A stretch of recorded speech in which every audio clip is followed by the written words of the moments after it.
يقول لكم ان ابوه زمان كان يحاول يخوفه، بس ما يقدر ابوه يخوفه، لانه من احد يجي يخوف يستعمل كلمة بو.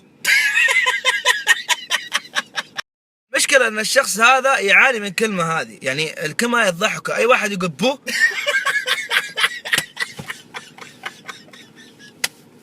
من جدك يعني، من جدك هي تضحكك.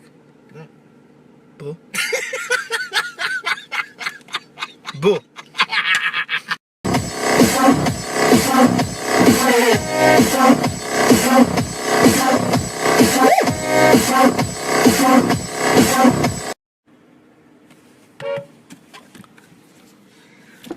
محمد بو. قصة. لا لانه يعني انت ايش بتسوي مستقبلا؟ تخيل لو تقابلت مع واحد زهراني ما يقول في واحد، يقول به واحد. انا احلف والله في السناب هذه ما حقولها، والله ما حقولها، والله ما حقولها، طالع فمي بس.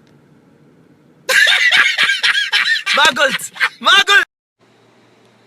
تو كان يتفرج على سناباتي، عجبتك السنابات؟ ايوه. هل تفكر فيما افكر؟ حمودي، كيف الواحد يعطس؟ هبو. كان يا ما كان في قديم الزمان كان في ولد وامه واخته ومين؟ وابو.